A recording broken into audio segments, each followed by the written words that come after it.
Y hoy, sin las limitaciones para ingerir sustancias espirituosas moderadamente, recibo en este café de todos los domingos a mi amigo, al filósofo, al ensayista, al poeta Santiago Kovadlov. ¿Cómo estás, Santiago? Hola Jorge, ¿cómo estás vos? Qué semanita hemos tenido, ¿eh? Qué Qué semana, sí. semanita hemos tenido, sí. Sí, sí. Realmente intensa, desafiante, inquietante también. Y claro, vos sabés que como preámbulo justamente al tema que esta semana me inspiró y que desearía intercambiar con vos, Sí. quiero recordar algunos momentos de lo que nuestro programa de hoy ha venido desarrollando a través de tu conducción. Pero antes quiero que brindemos. ¿Sabés por qué? No, tengo ni idea. Sí, yo le voy a contar a nuestros oyentes por qué vamos a brindar. Resulta que a don Jorge Sigal, la legislatura de la ciudad de Buenos Aires, lo ha condecorado, lo ha reconocido como figura central de la cultura de nuestra ciudad. Es decir, que cuando digo reconocido, quiero decirles, amigos oyentes, que ha visto en él lo que justamente Jorge es y nunca confesará que es. Un protagonista de la creación y del pensamiento a través de su condición de ensayista, de periodista, de interlocutor político, de miembro del club político, y quiero yo brindar hoy con él porque sé que todos ustedes alzarán en mi copa la copa del afecto que despierta este queridísimo amigo y admirado amigo que es Jorge Sigal. Así que, don Jorge, brinde usted con todos nosotros. El Uy, día qué... 3 de diciembre a las 17 horas usted será ungido. qué momento me hace pasar, Santiago. Bueno, Bueno, qué digno de compartir. te agradezco muchísimo y brindo, por supuesto, brindo, porque si algo me permitió la vida y siempre voy a estar agradecido, es que esta actividad, la actividad que desarrollé, bueno, que otros evaluarán, que otros evalúan, lo más importante que me da es que tengo interlocutores extraordinarios. Mis amigos son Sí. interlocutores extraordinarios, ¿no? Y eso sí es un enorme, gigantesco privilegio. Esto no es demagogia. Yo todos los días me levanto y digo qué feliz que me hace tener los amigos que tengo. Amigos inteligentes, amigos cultísimos, como es tu caso, ¿no? Así que sí, claro, brindo por eso, porque de alguna manera es el Brindemos, reconocimiento claro que de... sí.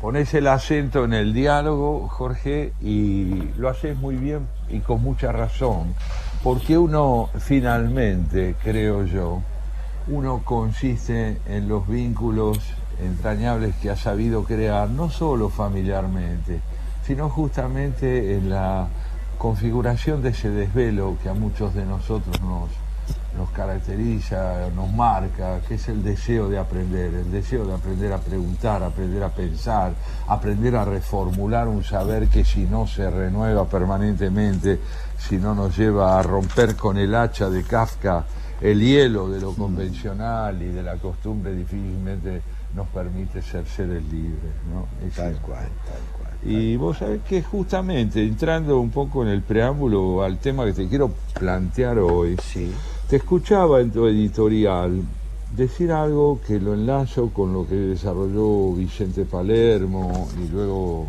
lo hizo también Dolores Gil, que parece ser una inquietud constante que se reconfigura en enunciados de distintas modalidades de escritura, de distintas modalidades de interlocución. ¿No? Vos decías en tu editorial debemos ser los más exigentes en el apego a la ley, refiriéndote al crimen de Lucas González, ¿no? Debemos ser los más exigentes en el apego a la ley.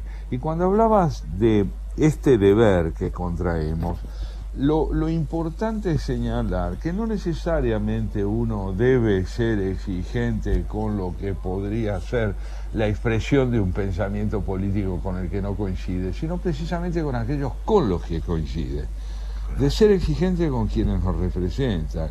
Y el propio Vicente, que fue realmente hondo, como siempre lo es en el diálogo contigo, hablaba de los riesgos que depara el concebir al otro, aquel que de alguna manera no forma parte de las propias filas, ¿no? Como la no patria, como el ajeno, como el extranjero, como el que no tiene realidad precisamente porque no está con nosotros, ¿no? Y entonces allí es justamente donde la ley no impera, porque ¿qué hace la ley? Y la ley acota a cada uno de nosotros en su demanda de representación, pero también le habilita a uno y al otro representación, ¿verdad?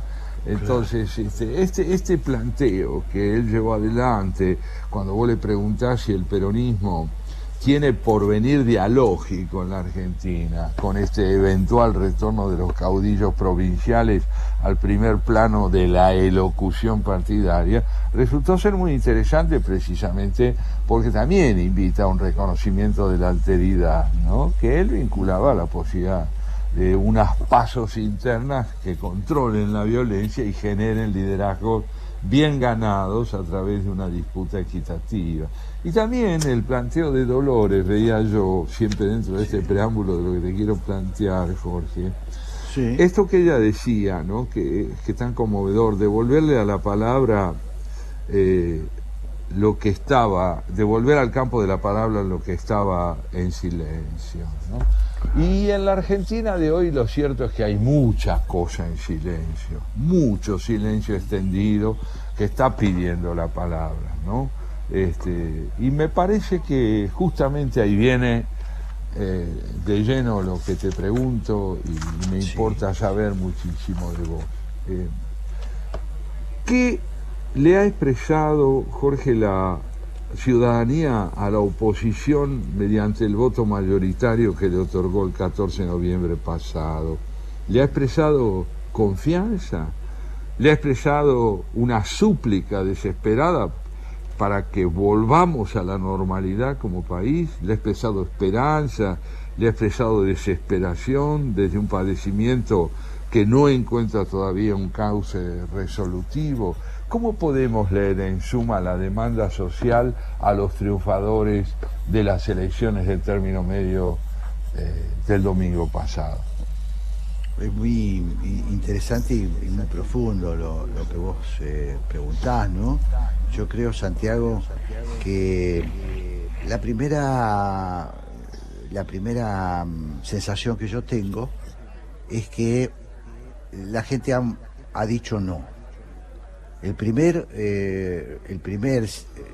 Digamos, la primera sentencia es un no. Luego de ese no a lo que está haciendo este gobierno, no a la mentira,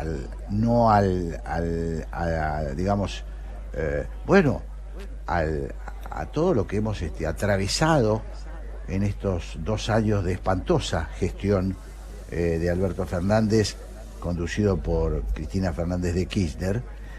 Junto con ese no, me parece que luego viene una mezcla de expectativas, ¿no? Es una mezcla, es un ramillete de expectativas, donde sin duda hay una cuota de esperanza, porque también el que dice no tiene esperanza en que las cosas puedan cambiar. Por eso se manifiesta. Por eso, aunque se manifieste por la negativa, tiene una contrapartida que es esperanzadora. Y me parece que luego están todas estas posibilidades que vos mencionás. Confianza, bueno, yo creo que esa es una discusión grande, ¿no? Me parece que confianza es el valor más relativo que hoy está en la sociedad. Me parece que prima la desconfianza. En todo caso, te doy un voto provisional, te pongo en vos cierta expectativa, pero te voy a estar mirando muy de cerca, no me defraudes. Por eso yo creo que la oposición, como lo hemos comentado con vos muchas veces, tiene una enorme, una gigantesca responsabilidad. Es un primer armado, hicieron un primer armado, ya con experiencia, ya con, digamos, con el apoyo de una parte importante de la sociedad, porque se ha consolidado un 40, un 42% de la sociedad que no apoya las tradicionales fórmulas peronistas. Es una base muy importante, pero me parece que ganar confianza lleva muchísimo tiempo y bueno, ganar confianza no se gana solamente diciendo no, se gana mostrando que algún día vas a poder decir sí, porque lo que propones es realizable, ¿no? Subrayo... Sí, sí. Sí, Jorge, sí. No, esto me parece que es fundamentalmente. Claro, yo subrayo lo que decís, algo que parece muy obvio, pero no lo es, ¿no? Sea cuales fueren las motivaciones por las cuales la gente ha ido a votar, en tanto ha ido a votar, todavía manifiesta mayoritariamente fe en el sistema. Fe en el sistema. Entonces, esto es un capital cívico muy importante. Entiendo perfectamente que ha habido sectores que no han ido a votar. Entiendo que en algunos aspectos el voto ha sido disperso y ha recaído sobre diferentes figuras, aún dentro de la oposición al actual gobierno, pero el solo hecho de que un porcentaje tan elevado de gente haya ido a votar, primeramente muestra que el sistema sigue siendo convocante. En segundo lugar, me parece también a mí muy importante entender que la demanda primordial de la ciudadanía que respaldó a la oposición es la exigencia. En la exigencia se mezclan la inquietud, el desvelo, el sufrimiento, la expectativa, como bien decías, pero no es un voto que nace de la confianza ya consolidada en la significación de la fuerza opositora, sino que se dirige a la fuerza opositora para demandarle una acción eficiente y profundamente representativa de los desoídos. Por eso, a mi entender, ¿sabes?, en este panorama que se abre a partir del 14 de noviembre y que se va a consolidar en el mes de diciembre, el 10 de diciembre, yo tengo la impresión de que nuestra mirada cívica va a estar, como bien también subrayas, dirigida a los legisladores para ver hasta qué punto saben conciliar lo que los llevó a la victoria con lo que es su deber como legisladores para ser representativos de aquello que deben ser, ¿no? Tal cual. Me parece que podemos seguir con estos temas porque son muy importantes. Si te parece, hacemos un tema. Sí, rearmamos nuestro pensamiento un poquito y volvemos. Hagámoslo.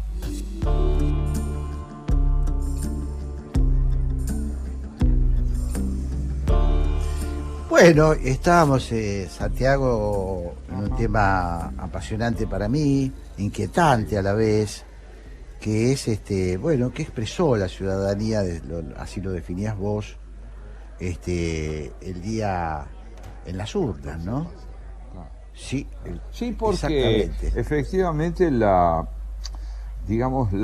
situación o el escenario en que yo creo que el voto mayoritario coloca en este momento a la oposición que concentró más votos, es decir, a Juntos por el Cambio, creo yo que plantea un desafío que lo formularía así, ¿no?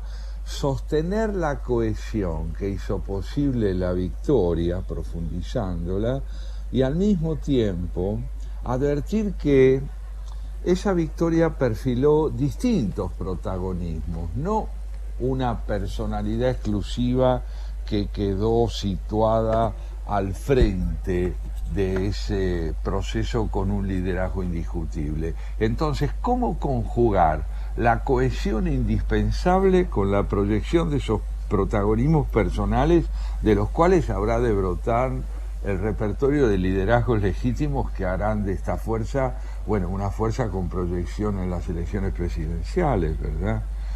Claro. Bueno, da la impresión que esa es una ingeniería complicada, una ingeniería con la que hay que tener mucho cuidado, trabajar con instrumentos muy precisos, ¿no?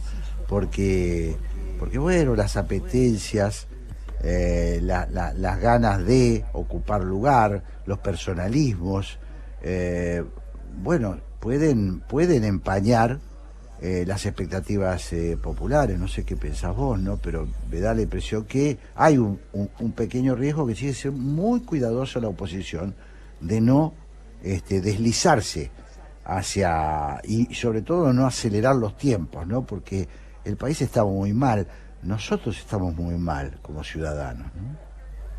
Bueno, y estás marcando, creo, un par de cosas que da gusto poder abordar y trabajarlas, ¿no? En primer lugar, la paciencia social, incluso de quienes dieron el triunfo a la mayoría, es escasa como para que la oposición actual privilegie las disputas internas por sobre el diseño de un programa que sostenga la expectativa de poder salir de la situación en la que tan gravemente estamos situados.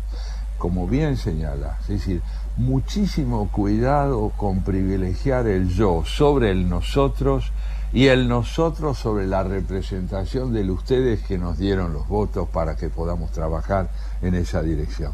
Es decir, esto me parece que es decisivo. Ahí hay que percibir con cuidado qué está dispuesta a oír la ciudadanía como palabra primordial de la oposición. Y también te diría que advierto en esto que vamos comentando que la circunstancia por la que atraviesa el país es primordialmente la de un riesgo de desintegración de su futuro por inhabilidad para operar en su presente. Entonces aquí hay que llevar adelante una tarea casi te diría quirúrgica, como para saber cómo situarse y devolverle consistencia a aquellas cuestiones que van desde la primacía de la justicia hasta la solidez de un régimen económico que habrá que saber cómo ir vertebrando, porque de lo contrario el país, como digo, creo que no tiene porvenir republicano, no lo tiene, si todo esto no es debidamente atendido. Claro.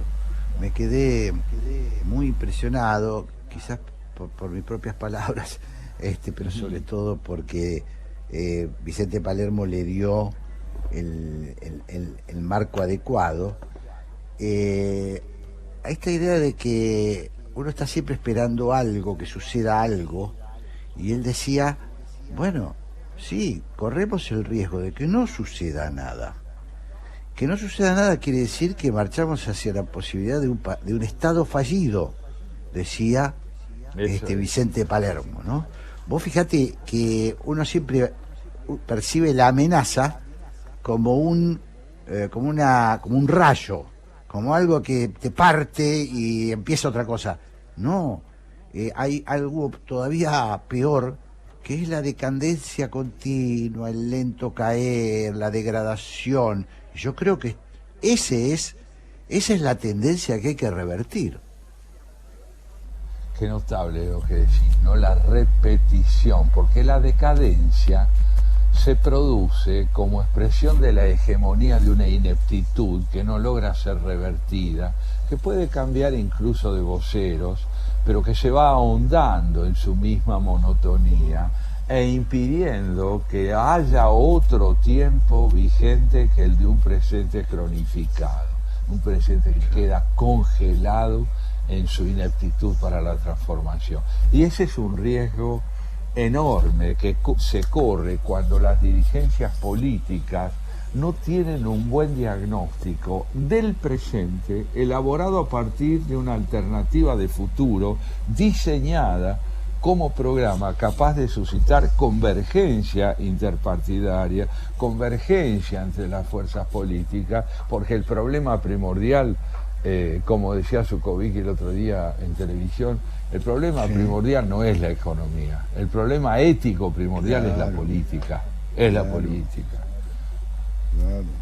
Sí, yo no tengo dudas, no tengo dudas. Mirá, yo creo que un programa económico se consigue, se licita, uno puede equivocarse, puede fallar, pero no, acá lo que falla es la institucionalidad argentina no ha logrado encontrar la herramienta para sacarnos de la postración. Entonces, uno tiene la impresión que la gestión de gobierno se convierte en una secuencia de emparchados. Eso es, remiendos tras remiendos, claro, que terminan por desfigurar la vestimenta, porque si vos a un saco solo lo constituís con remiendos, no hay más saco. Así es. Ahora, mirá, yo una sensación que tengo, que creo que no debo ser el único, es que cuando se habla, ¿qué plan van a traer? ¿Qué plan van a...? Vos sabés que temo que no tengan plan. Me refiero al poder, ¿no? Tengo temor que no tengan plan y que estén improvisando en la desesperación, estén simplemente improvisando y llevándonos a la deriva, ¿no? Hasta ahora los síntomas económico-políticos y sociales estamos viendo evidencian que es así.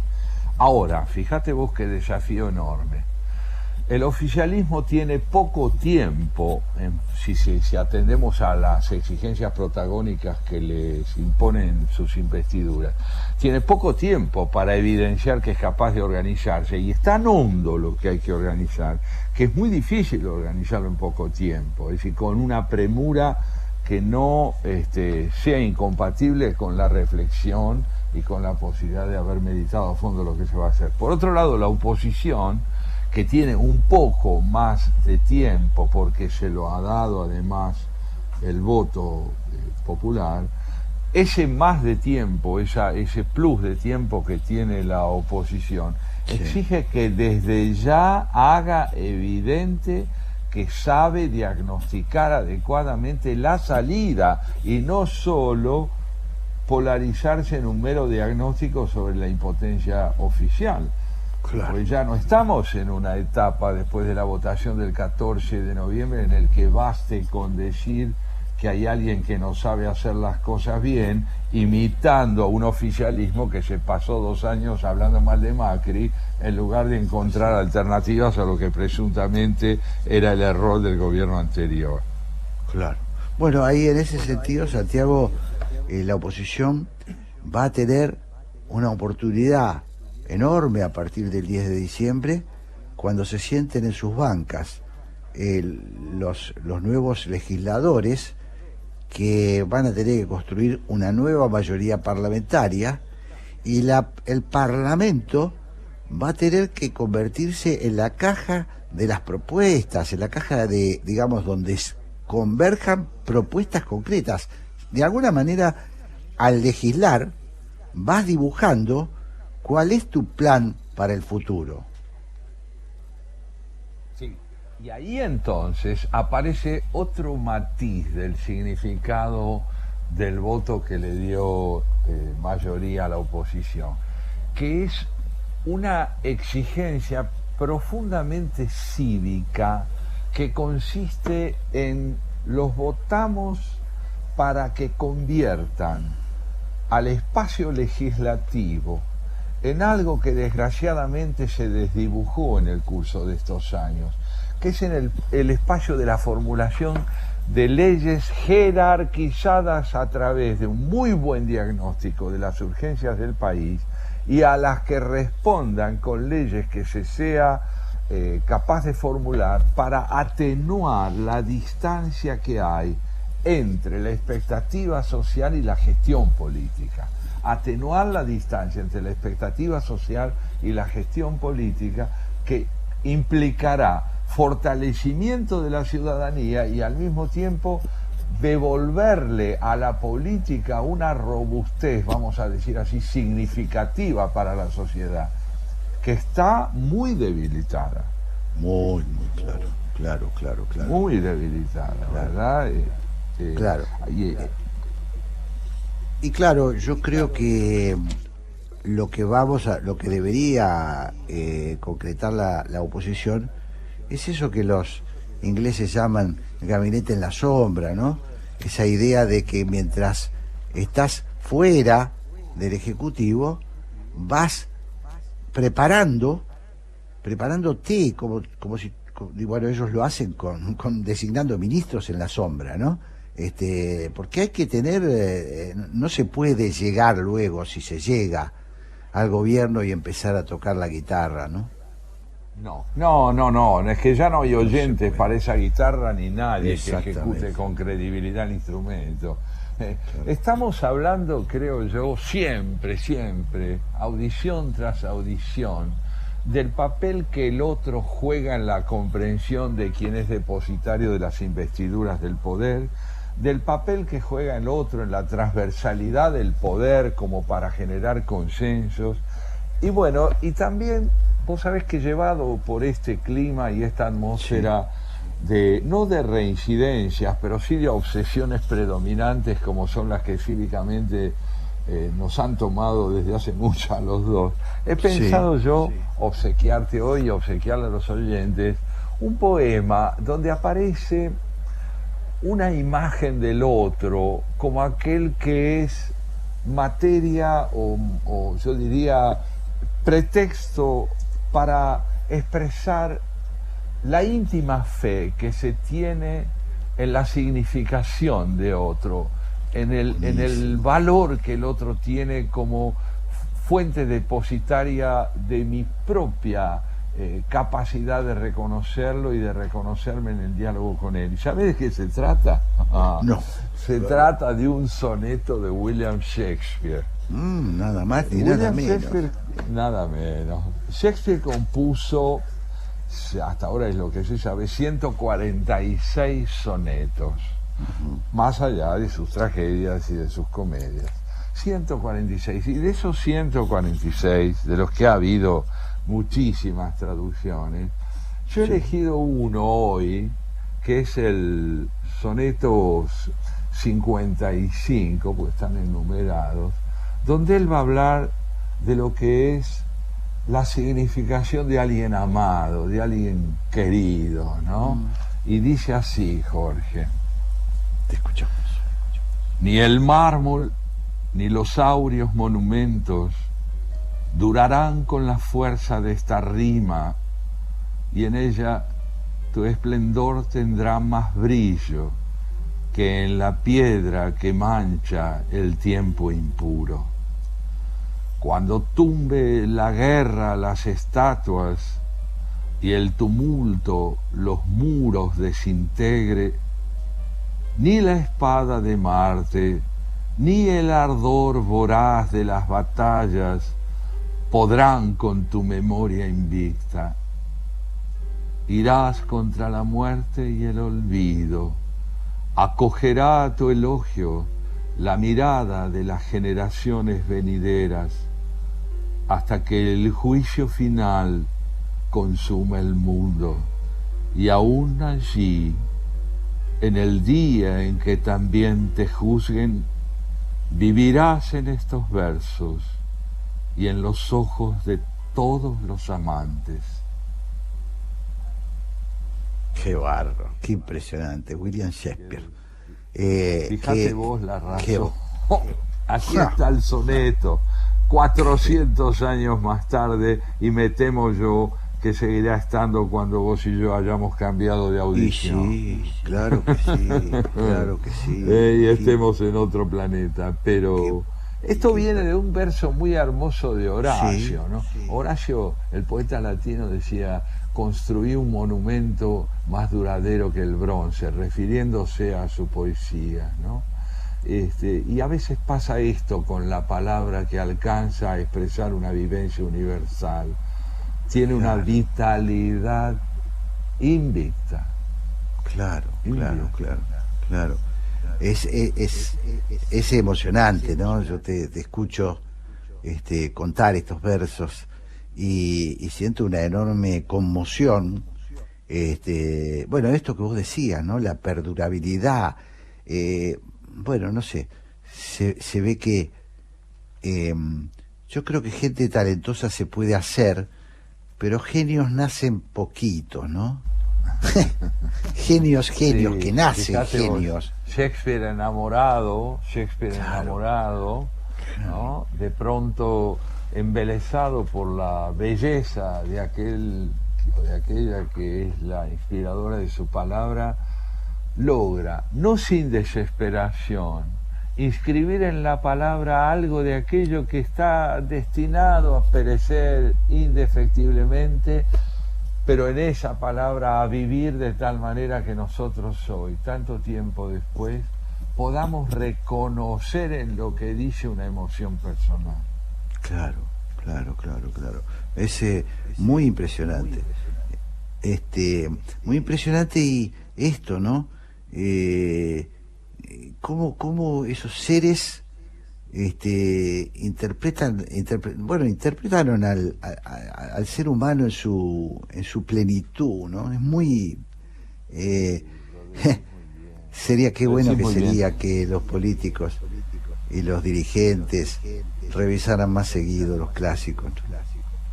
Sería indispensable, pero Sí, pero no deja de haber, como vos decías, así como hay algunos genios, también sí, hay algunos políticos que han sabido claro, conciliar el pensamiento estético con la pasión política y una gestión límpida. El caso de Julio María Sanguinetti es claro, proverbial. claro, Gran intelectual y gran político. claro. Fernando Enrique, siempre nombramos a estos próceres, ¿no? ¿Eh? Contemporáneos. Sí, Lapsus sí. maravillosos de la mediocridad. Claro, claro, claro. Y la mediocridad es uno de los grandes, de los elementos más corrosivos que tenemos en el poder y en quienes deciden, ¿no? Sí. Bueno, mi querido amigo, me parece que tenemos que ir a hacer un pequeño respiro musical y ya entrarán a este Café de la República Graciela Fernández Mejide y Pablo Marmorato. Así que si Así es, con tu así es. consentimiento vamos a escuchar un tema. Lo tenés plenamente. Vamos allí.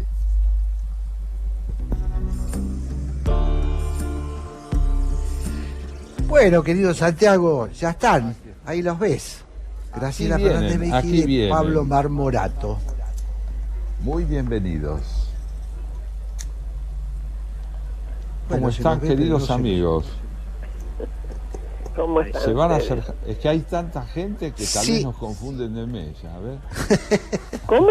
¿Están en el bar o me los hacía también unas reposeras a la orilla del mar? No, no es así. no, por favor. No, Consecuentes imagínate en si el les bar. vamos a fallar. Hemos traído la pileta aquí al café, está al fondo. Enhorabuena. Bienvenidos. Che, qué semanita. Me preguntaba con Jorge, ¿qué nos traerán ustedes hoy después de una semana tan inquietante, compleja y al mismo tiempo tan atractiva para poder pensar lo que ocurre? Ya, hoy viene Marcos Novaro para ver si entendemos juntos el tema de cómo están los dos frentes. Frentes de todos y frente cambio o juntos por el cambio según donde decida. Porque vamos a tener por delante el tema del Fondo Monetario y eso, pero sobre todo el impacto que causan las empresas,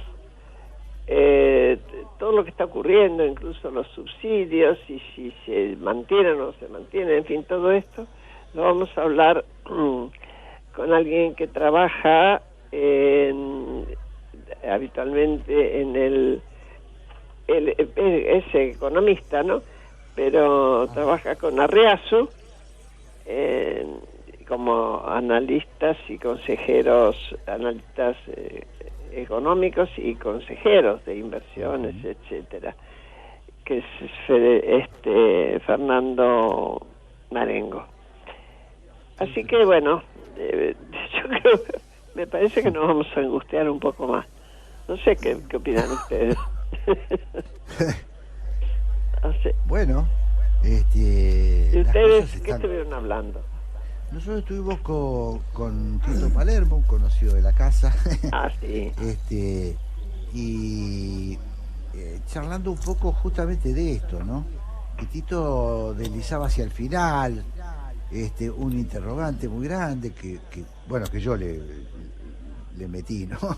Es si uno siempre está esperando la explosión, uno está esperando que estalle la cosa, pero si esto no se puede convertir en un proceso de estado fallido, como lo definía Tito, ¿no? Es decir, si no estamos en riesgo de seguir en un país mediocre, en un país donde ni estalla ni pasa nada. Exactamente. Sí. Es una posibilidad. Ahora, también a esto que Jorge recordaba, Graciela y Pablo, nosotros tratábamos en la tertulia, mientras los esperábamos a ustedes, de entender cuál era la exigencia social que se le había hecho a la mayoría de la oposición, como para que se convierta en destinataria de un triunfo que es a la vez una demanda que nos parece muy apremiante, muy apremiante. Muy, porque te quedan puros problemas.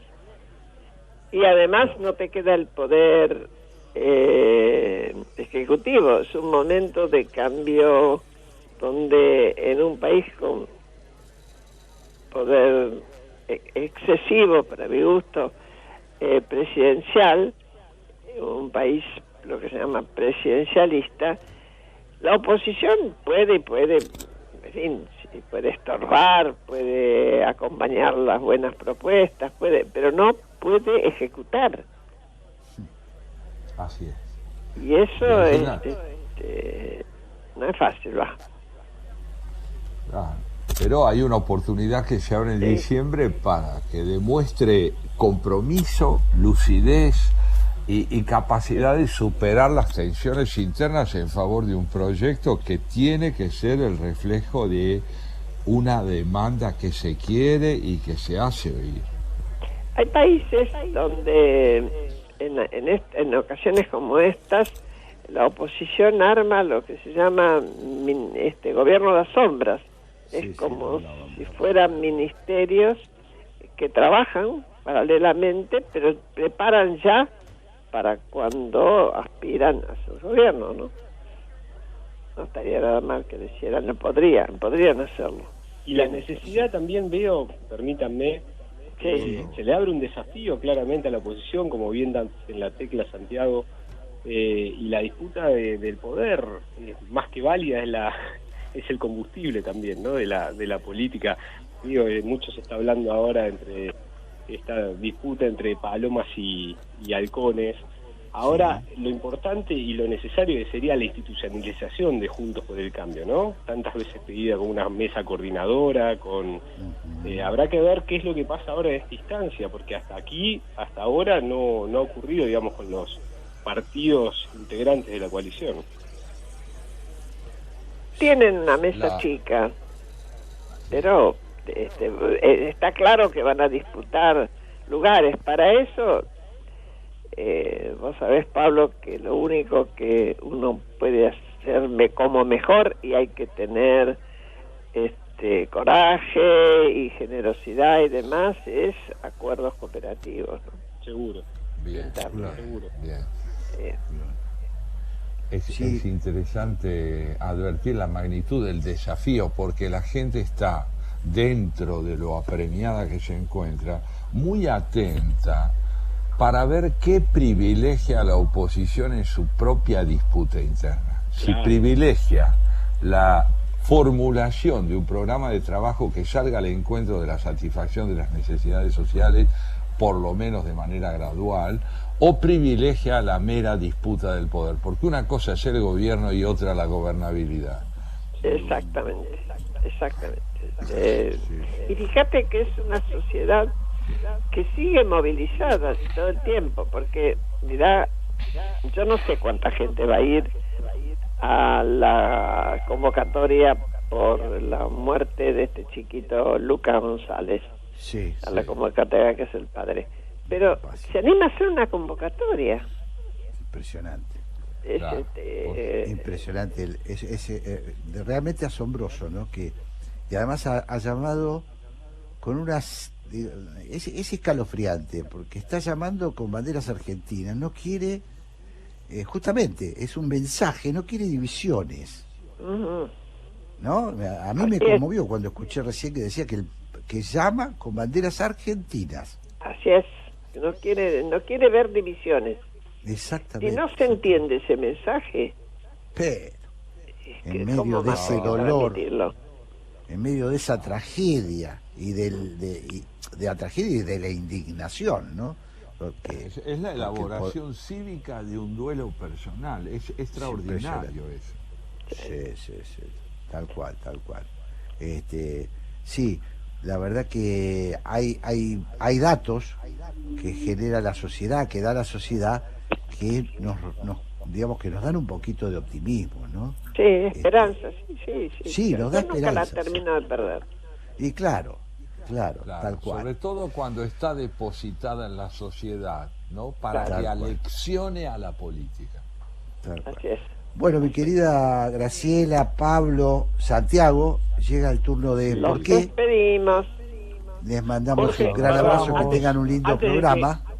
antes de que caiga Sí. el telón, permitime Sí. saludarte y felicitarte, y los tres vamos a estar de acuerdo por la distinción que te va a dar la legislatura de la Jorge, ciudad. claro. Muchas gracias, Ciudadano muchas destacado gracias. de la cultura el próximo 3 de diciembre. Más que merecido, Jorge. Muchas gracias, Sí, Pablo. Felicitaciones y tan merecidas. Gracias a Mentira. ambos, gracias, muchas Un gran gracias. abrazo a los tres de mi parte también. Buen programa y te los esperamos en la pileta al fondo. Bueno, Muchas gracias. Chao, Santiago, abrazo grande. Hasta luego, chao Jorgito, chao.